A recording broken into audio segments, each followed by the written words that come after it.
All right, what's going on, everybody? Here we are at Strength We Trust, another episode ready to rock and roll with you guys. First and foremost, just want to give a big thanks for everybody so far for all the support. Rishaun and I have been super excited about doing this and continuing to do this and keep coming back for all this. So just keep showing us love. Hit that subscribe button first and foremost at Strength We Trust. That's the only toll. We're not selling y'all nothing. The only toll is just hit that subscribe button, and that's all we ask. Yeah, and then let's get another episode in the books, my man. Let's kick this thing right off. Yeah, this is gonna be a fun one. So I follow this guy, Chris Williamson. He's a UK podcaster, and he's been asking all his guests, if you could only do 10 exercises for the rest of your life, what would they be? So I'm like, you know what? I get questions about exercise selection all the time. So I'm like, let's talk about it. That's a good one. Let's talk about it. That's a good one. Mike, we're gonna start with you. So we're not collaborating. It's not gonna be like, a team effort where we're putting together the 10 of what we think are the best, because it's gonna be, different based on who you are. So I just wanted to see, like, Mike, what would your 10 be? I'm gonna write mine down because I'm not gonna remember off the top of my head. I'm gonna try to go off the dome a little bit, but okay. I did write some down here. Okay. So I wrote down everybody should plank. Everybody should learn how to do some form of a deadlift. They should squat. Nah, we're going, wait. You're not just going to run through the list. We're going, okay, plank. Specific. You want me to be very specific. Plank, we got it. Fine. Plank. Regular plank, physio ball plank. Like, what kind of plank we talking about? All right. So I'm going to go forearm plank. I'm going to be more specific. Okay. All right. Trap bar deadlift. Goblet squat. Okay. Yep. Dead hang on a bar. Okay. Everybody should learn how to hang. Some type of military press, whether it's with kettlebells or dumbbells. I would Choose prefer one. Kettlebells. Kettlebell, military press. Absolutely. Okay. And then some form of a pull down, but I'm going to go with a pull up over a lat pull down. So you're going pull up. Pull up, yeah. Bodyweight pull up. Absolutely. And it could be a chin up variation. It could be pronated. You got to choose one, bro. Oh, then I'm going chin ups then. Chin ups. Oh, yeah, absolutely. Okay. Absolutely. Where am I at right now? 6? Yeah, 6. All right, here we go. Pistol squat. Pistol squat. For sure. Pistol squat. Interesting. I wasn't expecting the pistol squat. But I'm going to... You can do pistol squats now? Yeah, come on, man. I've been working on it. I'm just asking. There was a time where you couldn't do pistol squats. Mobility. I feel you. Kettlebell swing. Be 8. Kettlebell snatch. Yep. And what would be my last one? So I got some power work in there. I got some strength. I have some unilateral work. And then I have to get one more exercise. One more. And a push-up. I'm bugging. Yeah, that's not a bad 10. You know, it's interesting because I listened to a few of the guests give out their 10. Yeah. Yours totally different. Like, you were like, a functional. But but that's the thing is but that's what we talked about this. We're all gonna have our own little sticks and stuff. You know, like I'm like to train a little bit like an athlete still. So I think I have to mix in some form of sports work there. I think the one I was most surprised about was probably the pistol squat, but also the dead hang. Well, see, my thing now is because we're both like tapped into like way too much podcasting now. Yeah. So I'm listening to everything now. Right. And I'm like, and I was listening to the guys over at Mind Pump, and they were talking about how they test overall strength and what their parameters are on it, what the times are on it, and they were very specific about hang work and what the benefits of. We know that it's beneficial, but they really dove into it. I hang, by the way, I try to accumulate at least 2 minutes a day. And that's exactly what they were talking about. It's like their baseline measurement is a 2-minute hang. And I was like, I started going through my client list, and I was like, how many clients do I have that I know confidently can hang for 2 minutes? And I was like, if it's not everybody, I got some work to do. And so that's why I was like, oh no. Hanging for 2 minutes is not easy. No, but how many clients you got that can hang for 2 minutes? I count on one hand. Maybe like 2 or 3 good ones. Same. I got like 2 or 3 ones that I know they can do. I think I have like a handful. There's it's a handful. But not even that they could do 2 minutes, like where I can confidently say they could do like 90 seconds or even 60 seconds. Like I was like, man, I need everybody to at least be able to get like a minute. A minute. So that's why the light bulb kind of really has been hitting for me lately on like, no, I got to hang more. I'm trying to get everybody to at least a minute. Yeah, I'm but trying to get a minute. A minute is like that's still a good standard. And then we do a few sets to try to accumulate like time. 2 minutes. Yeah, right. Exactly. It doesn't matter what I used to do, but I used to be able to hang for a while. But age in these shoulders. Hey man, you talking to somebody with an AC joint separation? How was that going, by the way? I'm out here, man. I saw you back to old lifting. Back to life. My man is back at it. I'm feeling good, man. I'm feeling You were great. doing PT 3 times a week. When did it happen? It was August, right? June. No, man. The injury happened first week of June. So I started August, PT in July. September. Twice a week. Shout out to my PT. I'm gonna make sure I tag her in it because she's been doing an amazing job. Drop the name. So it's Avi, but I want to make sure I'm gonna pronounce the last name wrong. So I'm gonna go ahead and pull it up on the phone real quick. So I don't want to butcher her last name because she has been doing and honestly doing an amazing job with me. Galvin, Aviana Galvin. So if you're in the Houston area, make sure you check her out. If you're in the Texas area, make sure you check her out. Great chiropractor, physical therapist. She changed the game for me over these last 3 months. Because 1 week, I spoke to him throughout the whole process, and the first week or two, you were mangled. Couldn't do anything. We were recording. He had to literally pick his arm up and put it in a comfortable position it was while real, we were man. recording. It was real. So it's nice to see you back to doing your old lifting. That's why you see me. And you picked up rugby too. Yo, that's a whole nother ball game. You're a wild boy. Yo, man, we got it until the wheels fall off, baby. You out there cooking? It's cooking, baby. I'm trying to run through people's faces still, trying to. So do you still do planks? By the way, I know. I just do. I do planks? Yeah. No, but I lift heavy weights. So so I'm like, you do the plank, and I thought he was going to throw in the hanging leg lift. I mean, that's a good one because that is my favorite. It is. That's definitely my favorite. On my list. That's my favorite for abdominal work. But I'll stick with the plank. Across the board, though, a lot of people threw in the hanging leg lifts. Really? Yeah. Because it's one of the most functional exercises you can do for your abdominals. You're hanging, and you're getting that core work. So you're working the entire chain, and there's not really a lot of exercises for abs that work the entire chain like that. Yeah. So you're getting grip strength, you're getting shoulder stability, you're getting lat work, you're getting abdominal work, you're getting your hip flexors, you're getting your quads. What other? You can't really name a lot of exercises that are putting stress. The hanging leg lift, it's money. All right, so look, you got my 10. Yeah, and we'll tap into them. We'll pick them up in a second. You already wrote yours. I'm gonna put it in my phone so I can keep track as I'm going through this. All right, but we're gonna be comparing these in a hot second. My 10 is gonna look very different. That's fine. I want you to give me what you got, man. Give me what you got. Calf raises. Okay, he said. I'm gonna start with calf raises. All right, I'm writing yours down too, so I can go back and go ahead. What's yours next? You know what? Let me replace that. Let me go jump rope. I'm gonna go jump rope. So we're getting rid of calf raises. We getting rid of calf raises. We going jump rope. Okay, go for it. We're going deadlift. You know I love deadlift. What portion of deadlift though? Trap bar deadlift. You know that's my baby. That's my favorite movement in the world. We're going chin-ups. Chin-ups, okay. So we're similar in those two regards. Chin-ups. We're going incline dumbbell press. Incline dumbbell press. Okay. Then we are going hanging leg lifts. Hanging leg lifts. I was just doing those this morning. Go ahead, keep going. Let me see. Hanging leg lifts. We're gonna go dumbbell bent over row. Dumbbell bent over row. Standing. Not single arm. Bilateral. Dumbbell bent over row. Bilateral. Okay.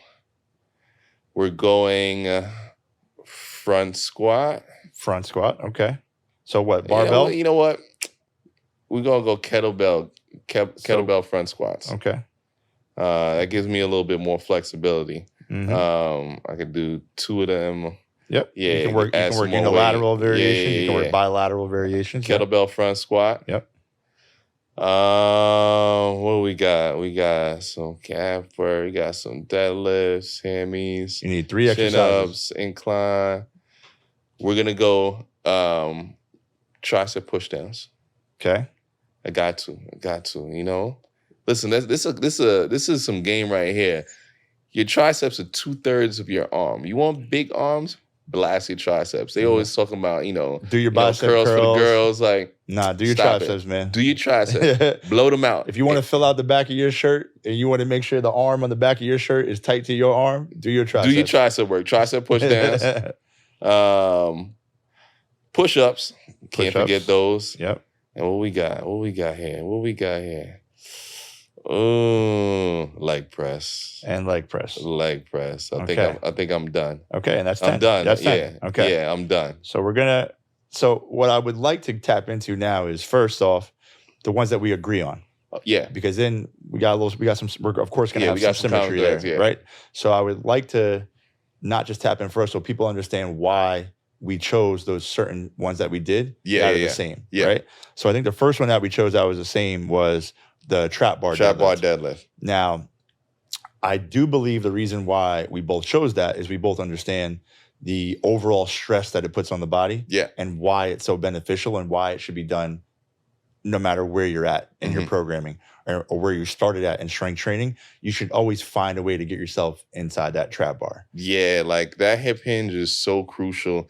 And training the posterior chain is something that I think a lot of people neglect to do. Most people, when they walk in the gym, they train what they see in the mirror. So they're focused on their quads, focused on their abs, focused on their chest, focused on the bicep. But the biggest muscles in our body are on the backside. Yep. You'll never see a superhero with a small back. Your glutes are very powerful muscles that puts your pelvis in the right place. Right. So, both of us, you athletes, if you have weak hips, you're not going to be very explosive. You're not going to be able to do anything. So I think some form of a hip hinge pattern, and the deadlift is the primary one for us, is crucial for a good, sound workout program. 1,000%. And I like to look at it too is you can always go back to it because it's always going to give you feedback on what you're doing program-wise is either correct or not correct. Yeah. Or is it giving you the right feedback or the wrong feedback? Yeah, because if your deadlift is going down, then you got to do some, something's not right. So I actually like using it as like a feedback tool. Yeah, it's my barometer. Absolutely. Like every time you go back to the trap bar, whatever type of microcycle you've been on or macro cycle you've been going through, you can always go back to it and know, oh, what I did the last 8 weeks worked. I got great feedback from it. Yeah. Or whatever I did the last 8 weeks, maybe I need to fidget with it a little bit. Yeah. So that's why I think the trap bar is just a great tool. Yeah, and I prefer the trap bar over the barbell. And for some people, I guess, I just thought about this. Like some people have no idea what a trap bar is. Trap bar is like a little, I'm thinking about forget my shit. Go say hexagon. Hexagon, yeah. I gotta remember these things. I got two more son, but like it's shaped like a hexagon. It has little bars at the side to load it up, and we use it for deadlifts. So most people use them for deadlifts, as opposed to the straight bar, which traditionally is what most people use. I just find with the straight bar, it's just easier for people to cheat. The trap bar, I think, keeps you honest. And it just allows me to put my shoulders in a better position. So I like the trap bar better. I use the trap bar with all my clients, and you'll see and I see like a lot of the movement practitioners that I look up to. Most of them use the trap bar over the straight bar. Exactly. Yeah, I mean, the weight distribution is just a little bit different. Yeah. It makes it easier for you to pack yourself into the floor. You get a better connection, I believe, just from both the anterior chain and posterior chain, just on the setup alone. You just are able to pack yourself in a little bit better. But like you said, trap bar is essential. Everybody should be using it if they're not already using it. Yeah, so we had that in common. And then the next one that we had in common was chin-ups. Chin-ups, yes. Yep. And now, when it comes to chin-ups now, I'm a big firm believer on it now too, is because a lot of times people are doing pull-ups. Number one, I don't believe people are finding the amount of range that they should when it comes to pull-ups. Yeah. You see a lot of short arm pull-ups, right? And a lot of neglected range going all the way down into their lats. You see these half 90-degree pull-ups that are going on. Now with chin-ups now, you're able to really find that big extension from the arm and really get that stretch that people need to get. And also, secondly, you're able to recruit some bicep work so you don't have to sit there and do biceps all the time. Right. Which we just mentioned. You don't need to be. You don't need to be doing no bicep curls. Exactly. I'm still going to do them. Don't get me wrong. But if I had to choose 10, I'm gonna do the chin ups because I get some bicep work too. And it goes back to what we were saying before with the deadlift, like training that posterior chain. Like chin up is the go-to movement for your back. Yep. There is no other upper body movement where you're going to take your upper body through such a big range of motion. Exactly. When you reach out here, it's very different than reaching when I'm going to be on audio platforms. I just reached out in front of me, but reaching overhead is a bigger range of motion than reaching out in front of you. 1,000%. So that's really going to stretch your lat out, and that's going to allow you to really maximize the growth you're going to get there. 100%. And then what I like about it too is it's also taking us through a little bit of rotation at the shoulder and scap as well, which we don't get most of the time throughout the day, right? Everything is very flat and pronated all day, right? And when we say pronated, we just means like palms down. Palms are flat down, right? A lot of PRs, we're not really working any type of like internal or external rotation at our shoulders, or most people are not working on that, right? So being exposed to that on the chin up now is just, again, strengthening plane of motion that you don't work on, allowing for a stretch that you don't normally get. And it's just giving you feedback that, again, you don't normally get throughout the course of a day.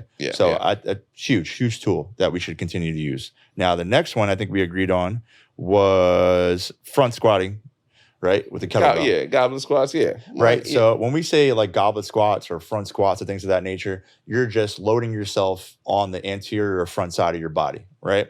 Now, when it comes to goblet squats, you can vary that in a multitude of ways. We specifically mentioned kettlebells because of just the skill work and the adaptation that you can do with kettlebells, right? Whether it's unilateral with two hands, whether it's unilateral on one side, whether it's bilateral with both kettlebells, you can manipulate the front squat in a multitude of ways, which is why I'm a big fan of it. Now, when it comes to kettlebell front squatting, what I like too is it teaches you posture a lot more than your dumbbell goblet squat is going to do, just because of the weight distribution of the kettlebell and the rack position and how it's supposed to look. Now, if you're somebody that's never used a kettlebell before, understanding that it's very bottom heavy in comparison to a dumbbell that has equal weight distribution on both ends of the spectrum. Now, because of that, you have to work on the rack position a little bit more than you would with a dumbbell, which is just keeping your thumb tight to the highest point in your chest, keeping the elbow pinned right there into the outside portion of your rib cage, and keeping your traps and your shoulders pinned down, creating that shelf in that environment.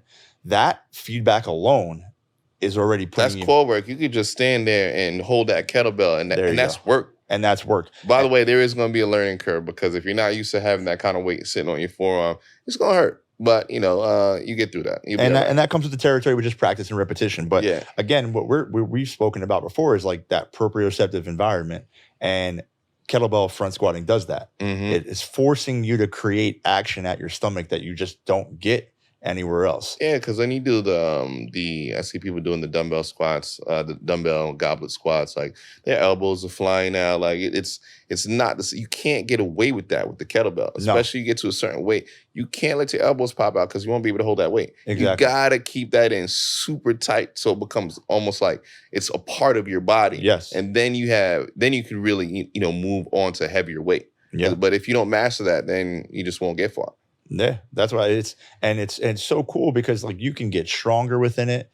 You can create a stronger posterior chain subsequently too, because that rack position is putting stress on your upper back, right? Being able to keep integrity and keep posture, having those kettlebells racked on you like that is going to force you to have to learn how to fix your posture. Yeah. So even though it's not actively telling you to fix your upper back, it's passively getting you to fix your upper back. Because you don't want to fall forward. Because you don't want to spill forward. Exactly. That's why I usually use that with my clients, because with a back squat, for example, you could lean forward and you could cheat your way through that squat, but you can't do it when the weight's in front of you. Exactly. So that's going to force you to be in a more upright position. And that's a good way, they'll use it as a corrective for somebody who back squats and falls forward too much. They'll have them just do a lot of goblet squats. Yep. So that's why I like that. Yeah, no, that's money. What else do we have? Push-ups. Push-ups. I mean, listen, man, push-ups. We ain't got to talk about push-ups. That's one of the first exercises everybody should be doing. Yeah, you just wake up and knock out some push-ups. You better be able to do some push-ups and get up off the floor. Exactly. And look, everybody's going to be starting from different points along their journey. They're going to be going through different points in their journey. You might be doing a push-up on a bench. You might be doing a push-up off the wall on like an incline because you're just starting out and learning. That's fine. Get it how you get it. Just fine. Make sure you're working that. Exactly. As long as you're getting after it and you're working some type of a push-up variation, you got it. Just keep doing it. Don't stop doing it. go back to it as a reference and make sure that you're doing the right stuff, but never stop doing them. It's only, I mean, honestly, I like it too for a confidence builder, even for clients. Like, even if I haven't programmed them, like consistently, say for a short period of time, I always make sure to put them back into like a program, because if they've gotten stronger doing something else, like if their military or their overhead presses have gotten better, I'm like, watch, I'm about to put these push-ups back into this program, and they're gonna be like, wow, what the heck happened? We haven't even been working push-ups, and I could do push-ups. Exactly. Or like if they gotten really strong at pulling, we talked about this before. Like if you can pull more, subsequently you're actually going to be able to push more. You're going to be able to push more. Yeah. And so like if I have like a heavy pull cycle with somebody, yeah, and I'll make sure at the end, like we're going to do some type of push-ups. Yeah. They bust out instead of 8. Now all of a sudden they're doing 12. And then instead of 12, they're doing like 15. And they're like, what the heck happened? How did that happen? Always go back to your push-ups. Yeah. It's always a great reference tool. It's always a great skill work, and it'll never stop being good skill work. Yeah. So that's the symmetry. That's the ones that we agree on now.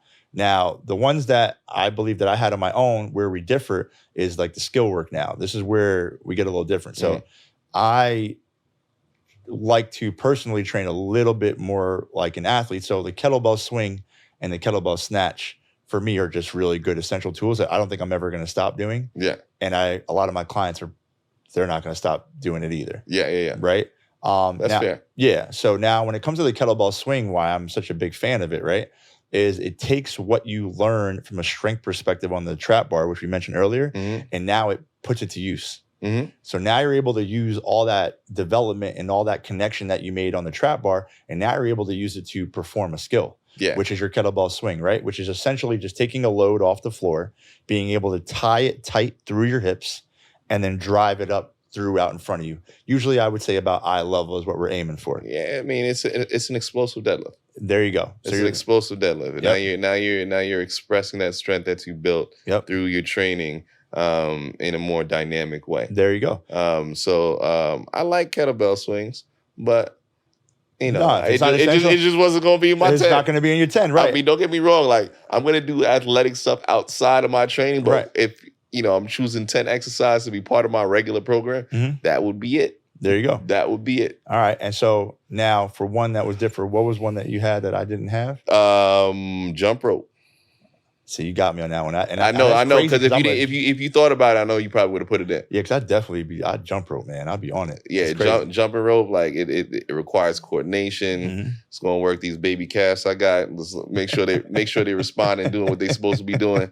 It's good for my wrists, my shoulders. Like I love jump rope. Yeah, no, jump rope is great. It's a great skill. Yeah, it's great for conditioning. Like you said, good for coordination skills, hand-eye coordination. Like you can't beat it. Let me show you what else did I have that you didn't have. Oh, pistol squats. Now I want to be honest with you here. You on your own, bro. Now I want to be honest with you here, bro. All right, I was not always about these. I was terrible at them. I could never do them. You couldn't do them. I couldn't do them. What we talk about? It's not even like you didn't like them. You could not I couldn't perform even them. do with them, right? So over the years, I've learned to appreciate the process of learning it because I was so terrible at it.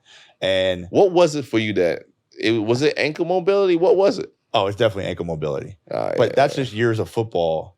Yeah. Like just tearing your feet up, man. Yeah, like, Okay. I honestly just believe that's just years of football. I'm impressed. It took you how many years? It took me like 5+, 6+ years, man. Because there was a few years where I just gave up. Where I was like, this isn't for me. I'm not doing pistol squats. I was like, you can have that. Yeah. But I want to give a big shout out because the two guys that I'm always following. I call them the bendiest people I know.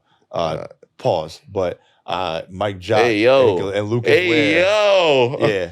But they're great coaches and they really opened up my eyes in terms of like the mobility game and how essential it is and how to express it through strength. And the way that they do it, I just have a good respect for. And so they started giving me pointers on things I can add to help assist my pistol squat. Like, we know you can't do it, but here's a few things to help you along the way to learn. Shout out to Mike and Luke. We're going to get them on here. Yeah, exactly. We're going to get them on here. And once they started giving me those tools, I was like, oh, now there's no going back. Yeah. Because once I started sitting down to the floor, I'm like, oh, I can do it now. All right, now I need to work on it now. And so it's just become an essential part of my program at this point. So so no horizontal pulls for you? So I didn't have it. No, I didn't, right? I did a chin up. But I'm good because I got two other form of pulls. I'm pulling from the floor and I'm pulling from the ceiling. We'll be all right. All right. The medial part of my back is just not going to get as much work. Nah. You're just going to be wide. I'm going to be real wide and just real strong. And that's cool. Okay. Yeah. Nah, this is going to sound crazy, but I just want to have a thick back. Yeah, that sounds crazy, but listen, don't come for us. Don't come for us. Please, don't come for me. But so you're bent over row is what you're referring to. Yeah. Okay. That's again, posterior chain, hamstrings and glutes are working isometrically, stabilizing through the core, and then getting that horizontal pull. Yep. For middle, lower traps, like it's great. I love that movement. Can't beat it. All right. So what's the last one I think I had different from you that you didn't have? I told you should have wrote it down because I'm looking at my list right now. I could tell you. Yeah, you got military presses. Yeah, I never liked overhead presses, but they. So again, I have a new appreciation for military presses now. I probably could have included overhead military press, but I went with the incline dumbbell press. So the reason why I think that the overhead press or the military press is so essential now is it puts the most taxation on not just your shoulders, but trunk stability. Yeah. Right? Because now the further and more distal vertically the weight gets, the more stress on your abs, more stress on your butt, the more stress on keeping good contact through the floor, right? So that's why I'm a big fan of it. And also coming back off an injury specifically to the shoulder, now I just have a better appreciation for why the overhead game is so important. Yeah, my shoulder mobility it can be shaky. So I went with something safer. I went with the incline dumbbell press. Which I'm here for too, man. Yeah. I don't like flat pressing, but the incline presses feel way better on my shoulder. And that's fine. And again, with all these exercises that we're naming, some of them might be a little bit more specific to Rishaun and I. You might find some that might be a little different for you. And that's why this conversation is great. Yeah. Because even as coaches who have been doing this for 10, 15 years plus, we still find little differences. Yeah, and this has been my main training partner for like the last 10 years. Right. And we still have things that we just appreciate more. Now, what you also can take from this conversation too is that there's some foundational pieces that are just universal. Yeah. And that's what we want you to think about. If you were really sitting down and you were like putting a game plan together in the gym and you asked this question, what are the 10 exercises I can do? Know that you might have some different answers than everybody else, but you should at least have some foundational pieces that are just transferable across the board. Yeah. So big hip hinge movement. Yep. Big quad dominant movement. Yep. Some type of big overhead pull down. Yep. And your push-ups. You do that. That's a pretty solid foundation. Exactly. If you had to just choose 4 movements, you do those 4, you're gonna be pretty strong. Yep. And if I was gonna add, because I'm gonna be a stickler on it now, is get to hanging, people. Yeah. Get to hanging, people. Yeah. In whatever capacity you can hang, get to hanging, man. I agree. Create healthy shoulders, create good grip strength, and we'll have deeper discussions on why grip strength is so important. That's a whole nother ballgame. And even Alex Hormozy was talking about, he has some shoulder issues. He didn't get into detail, but he's like, I've seen all the best specialists across the country, and the best thing that has helped his shoulders was just hanging every day. 1000%, man. Just accumulating time and stress under hanging. Yeah. So yeah, those 5 things, like if you can have fun after that. Like once you get those 5 and you get solid at those 5, go create your own path and create your own journey. Find stuff that works for you, stuff that makes you feel explosive, something that makes you feel strong, something that makes you feel better conditioned. Whatever those exercises are, go find them. They're your thing. But as long as you got that foundation in place, you're going to be good. You're going to be good and you're going to be well off. But that was good though. Yeah, I told you it was going to be fun, man. Yeah. We got a little different skill set. We got a different mindset about things. But I like that though. Yeah. I like that. That's good money. But look, go have fun with it. Explore your own journey. Explore your own exercises. Let us know what your 10 are. Yeah, let me know if we missed anything. In the comments. If there's something that we missed that you guys really enjoy doing. Or you disagree on. Like, I'm all about it. Let's talk about it. We want to have good conversation about that. So yeah, leave us messages. Leave us comments. Slide in the DMs, whatever it is. And just let us know what your favorite 10 are. And it might be a little different than ours, but that's where the conversation starts. Yeah, man. So, as always, strength we trust. just dropping jewels on you guys little by little. Looking forward to coming back and giving you guys another episode real soon. Follow me at MikeFit19 on all platforms. And my man Rishaun here, as always. Yeah, Rishaun English, but I'm mainly on Strength We Trust. Like that's what we focused on right now. Yeah. Like I'm here. That's my personal page. Feel free to follow. But Strength We Trust. Tap into Instagram page, TikTok, YouTube. Subscribe. Keep supporting us. Like I said, the only toll is to subscribe. That's all the things we need for what we're doing, and we're gonna keep showing up. My man. Peace.